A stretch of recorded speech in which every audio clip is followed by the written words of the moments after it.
It's Monday, September 16th, 2024. What do the Broncos, Bengals, Ravens, Titans, Jaguars, Colts, and Assassins have in common? They are all 0-2. Next on the AM Update.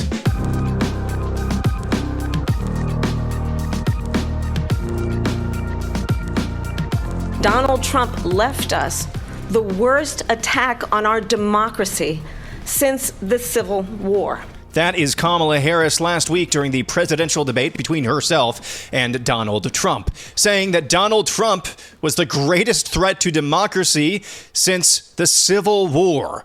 Cue one Ryan Routh. Ryan Routh was the would-be assassin, the second would-be assassin in as many months, who tried to take the life of former president and Republican presidential nominee Donald Trump yesterday. The 58-year-old Routh was somehow, someway, able to gain entry to the Trump golf course near Mar-a-Lago in Florida and was waiting in ambush in a pair of bushes before the Secret Service detected him and opened fire, eventually capturing him. Somehow, someway, again, we know more about this Ryan Routh than we did about the Trump shooter from Butler, Pennsylvania. We know that Ryan Routh was deeply involved in efforts to recruit soldiers from the West to fight on behalf of Ukraine. In 2023, the New York Times profiled the Trump shooter and his efforts to recruit foreign fighters to Ukraine.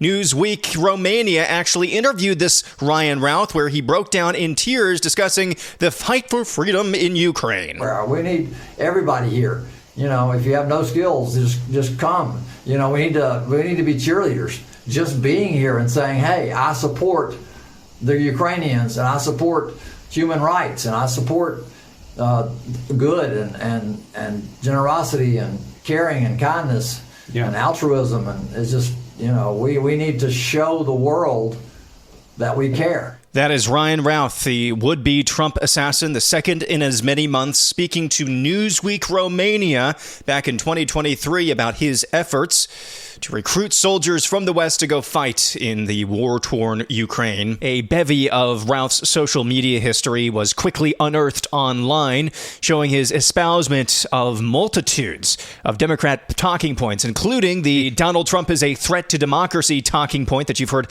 bandied about for the last several years. Just minutes after the second attempted assassination of Donald Trump, Hakeem Jeffries, the House Minority Leader, posted this on X, quote, "Extreme MAGA Republicans are the party of national abortion ban and Trump's Project 2025. We must stop them." In the immediate aftermath of the would-be assassination of Donald Trump, the second one, MSNBC had this guest on to say it's actually Donald Trump's own fault. But do you expect to hear anything from the Trump campaign about toning down the rhetoric, toning down the violence, or would that be atypical of the former president? Any political opposition to be under threat of violence, it's not okay. Any threat of violence, you know, we don't want.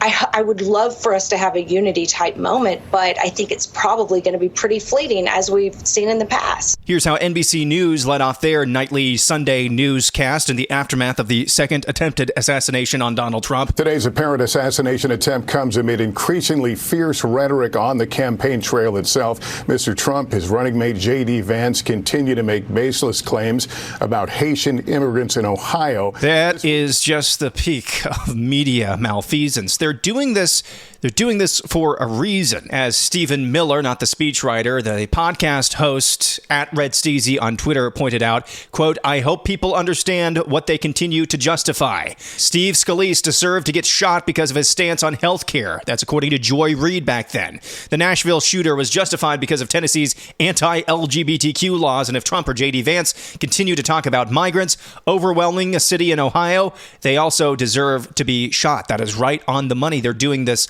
on purpose. There was some introspection after Thomas Matthew Crooks unsuccessfully tried to assassinate Donald Trump a couple of months ago.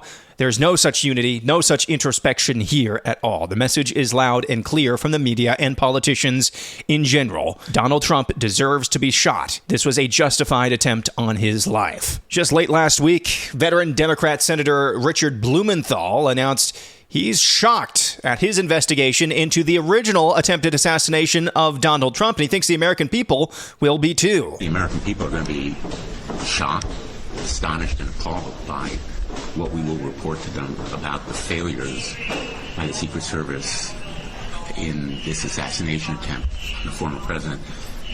But I think they also ought to be appalled and astonished by the failure of the Department of Homeland Security to be more forthcoming, to be as candid and frank as it should be. Late last week, Kamala Harris was interviewed by a local TV station in Philadelphia where she was asked a very specific question about very specific policy. Listen to this. When we talk about bringing down prices and making life more affordable for people, what are one or two specific things you have in mind for that? Well, I'll start with this. I grew up a middle-class kid. My mother raised my sister and me. She worked very hard. What? She was able to finally save up enough money to buy our first. Did I miss the question there? Should we listen to that again? When we talk about bringing down prices and making life more affordable for people, what are one or two specific things you have in mind for that? Well, I'll start with this. I grew up a middle-class kid. So she still has not answered a question off script from the media yet. Again, that was a local TV station in Philadelphia. By the way, that is not the answer that they aired on their program. That's not the answer that they aired on the news in Philadelphia at all. It actually edited her comments to make her look like she was actually talking and answering the question. So we are now into beating dead cats and gooses territory when it comes to Springfield, Ohio. One independent journalist, you've heard his name invoked on this program before, Christopher Rufo, seemed to be, well, he was rather skeptical about the claims that various immigrants are eating pets, eating domesticated animals. So he offered a $5,000 reward to anybody in Ohio who could produce evidence, verifiable evidence, that that's actually taking place. Rufo wrote on his blog over the weekend at ChristopherRufo.com, quote, "Is there any truth to this charge? Well, we conducted an exclusive investigation that reveals that yes, in fact, some migrants in Ohio appear to have been eating the cats, though not exactly in the manner that Trump used during last week's debate. Our investigation begins in a rundown neighborhood of Dayton, Ohio, the closest major city to Springfield, about a half hour's drive away. We identified a social media post dated August 25th of 2023 with a short video depicting what appear to be two skinned cats on top of a blue barbecue. Here's what that video sounded like. Yo, what is this they got on the grill? Is that did they kill some cats? Man, listen, man. There go a cat right there. His ass better get missing, man. Look like his homies on the grill. So that video showed on the barbecue what appears to be a skinned cat being cooked. That is absolutely nasty. So, at least in part, in Dayton anyway, there is evidence that there are some migrants, I'm not sure if they're legal or otherwise, who are indeed eating domesticated animals. This story has been so deeply lodged into the brain of the left. Here's what this sounded like at a Tim Walz rally in Michigan late last week. Tim Walz, vice president candidate for the Democrat ticket. Here's what that sounded like. And you tell me you had this on your bingo card, and they're eating cats, and they're eating cat. What can you say?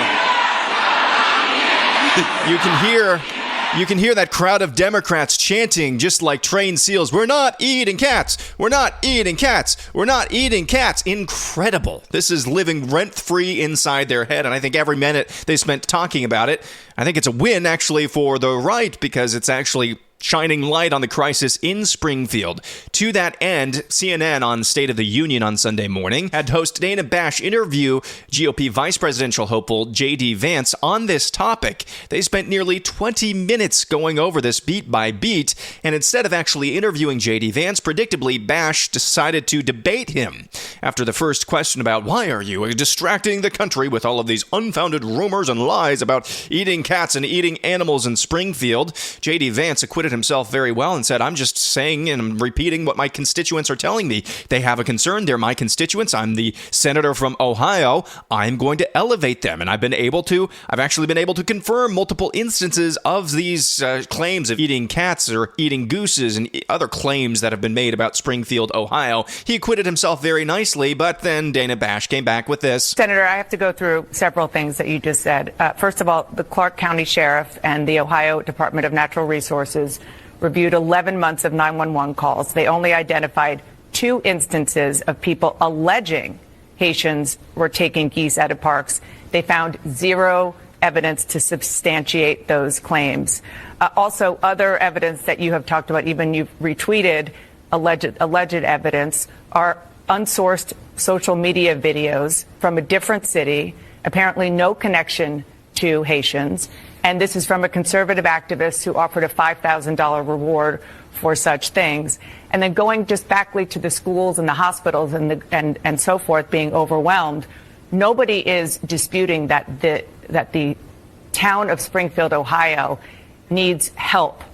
But you're not just a bystander. You're the senator from Ohio. So instead of saying things that are wrong and actually causing the hospitals, the schools, the government buildings to be evacuated because of bomb threats, because of the cats and dogs thing, why not actually be constructive in helping to better integrate them into the community? Because there are a lot of employers there who say that the Haitian workers are helping fill jobs that they need desperately filled. Dana, first of all, let me just respond to a couple of things that you said, but I want to start with something you said, which I think is frankly disgusting and is more appropriate for a Democratic propagandist than it is for an American journalist. There is nothing that I have said that has led to threats against these hospitals. These hospitals, the bomb threats and so forth, it's disgusting. The violence is disgusting. We condemn it. We condemn all violence. Senator, this happened after you and President Trump were on. So you get an idea of how that interview went. It was Dana Bash there, just as J.D. Vance said, just disgustingly laying at the feet of Donald Trump and J.D. Vance these supposed bomb threats against the city hall and hospitals in Springfield. Just disgusting behavior. I'm not sure what's more disgusting and nauseating, what you just heard there from Dana Bash or ABC News moderating last week's presidential debate. You could hear the frustration in J.D. Vance's voice, especially here when he actually murders Dana Bash live on air. Rhetorically speaking, of course. These calls from the constituents. And they're telling me this stuff is happening. Dana, would you like to ask me questions and then let me answer them, or would you like to debate me on these topics? I noticed that when you had Kamala Harris and Tim Walz, you gave them multiple choice answers to the questions that you asked, and you allowed them to answer the questions. I'm happy to be here to talk about policy, but if you're going to interrupt me every single time that I open my mouth, then why am I even doing this? Well said, J.D. Vance. I'm not sure what it is about this story. I have a few ideas. I'm not sure what it is about this story that it's lodged itself so firmly in the leftist head, in the leftist mind, if they still have those. I think it's just the visceral nature of this. They're eating pets because of Kamala Harris's failed immigration policies. I mean, that's just a visceral reaction. They can't help but respond to it. Yeah, there are some parts of this narrative that are obviously a little shaky or even untrue, and I'm not going to have anything to do with that. But the thing about the goose, hunting for geese, that's been at least confirmed via 911 calls, as J.D. Vance pointed out earlier in that interview. The thing with the cats, well, it wasn't the same city, but that's definitely happening in other Ohio cities as well. There's enough smoke here with that fire. Something very, very fishy is going on when it comes to immigration and Ohio. Of course, Ohio is a red state, at least it was. I want to share with you 3 stories just back to back to back. We are greasing the skids not for election day, but election season. Here's this from the Associated Press. Oregon officials acknowledged Friday the state mistakenly registered more than 300 non-citizens as voters since 2021 in what they described as a data entry issue that happened when people applied for driver's license. An initial analysis by the Oregon Department of Transportation, with oversees state's driver and motor vehicle services, revealed that 306 non-citizens were registered to vote. 2 of those actually voted in elections in 2021. If that's what they're actually admitting to, think how bad it actually is. And that's in the state of Oregon. Also, here's this. This broke last week as well. The U.S. Postal Service will play a large role in this upcoming election, but potentially not a good one, state and local election officials suggested in a letter on Wednesday. The letter from the National Association of Secretaries of State and the National Association of State Election Directors warned that problems with the Postal Service might disenfranchise voters in the upcoming election. Addressed to the head of the United States Postal Service Postmaster General Luis DeJoy, the letter warns that he has not fixed the persistent deficiencies seen in the system. As recent as the primary season that played out this summer, the letter says that local election officials across the U.S. have seen a worrying trend in postal operations' ability to deliver mail on time. The letter noted recent cases where postmarked ballots sent in a timely manner to election officials arriving well after Election Day. Officials also note that in some cases, properly addressed election mail ends up being returned to election officials and potentially sending voters to inactive status, causing them to become disenfranchised. You can see what they're doing here. We're not going to have all of the results on Election Day because of the good old U.S. Postal Service. And finally the New York Times ran this over the weekend. It's reporting that election results will likely not be known on election night, and the person who looks like the winner might not actually be. The Times told readers that the large delay in counting is because of, quote, intense security measures. Quote, for the second straight presidential election, it is becoming increasingly likely there will be no clear and immediate winner on election night, and that early returns could give a false impression of who will ultimately prevail. If a winner is not declared on election night, it will not necessarily point to failures in the process, more likely.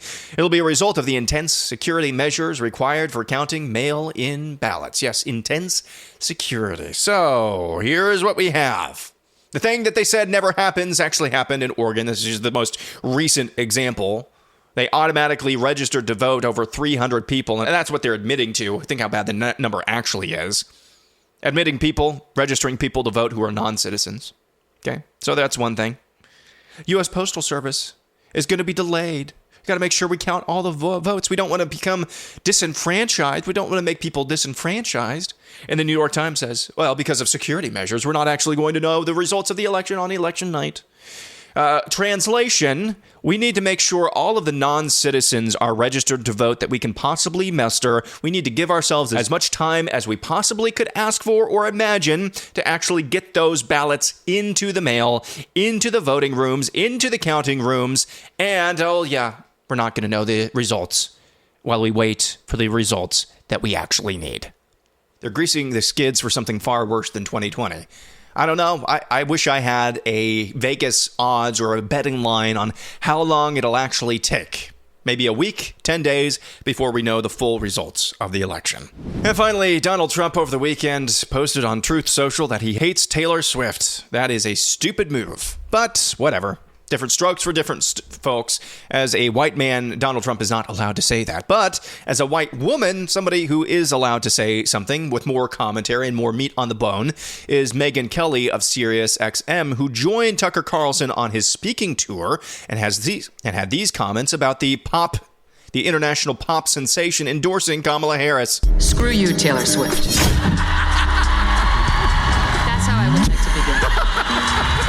But she says the reason she's voting for Kamala Harris is because of Tim Walz' LGBTQ stance. Do you know what Tim Walz has done on the LGBTQ front? Well, here's what's going to happen. A little girl is going to find herself down a rabbit hole on Reddit. Reddit's going to tell her she's actually a boy. And she's going to get sucked into this gender cult. And she's going to say, Mom and Dad, I want puberty blockers and cross-sex hormones, which will sterilize her. And they're going to say, no, you're a girl. And she's going to say, but I want top surgery, this benign thing, this double mastectomy where I'll have tubes coming out of me and I'll never breastfeed a child. I want that too. And they're going to say no. And she's going to go to a judge in Minnesota, and because of Tim Walz, the court will take custody of her, use the Medicaid funds in Minnesota to provide her all of those things, chop off her breasts, sterilize her with the puberty blockers and the cross-sex hormones. And when this girl inevitably comes to the conclusion that she didn't want any of this, that it only added to her problems, which were the divorce and the acne and the puberty and not any trans issue, who is she going to go to then? This is all because of Tim Walz. That's what Minnesota is doing right now to little girls and boys, taking custody away from the parents so that they can have these procedures without any loving parent there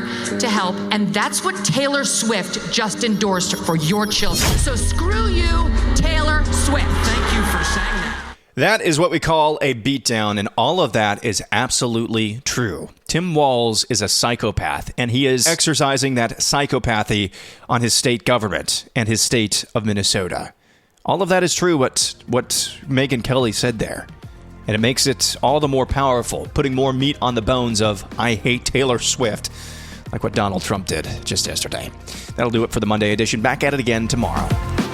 I'm Aaron McIntyre, and this is the AM Update.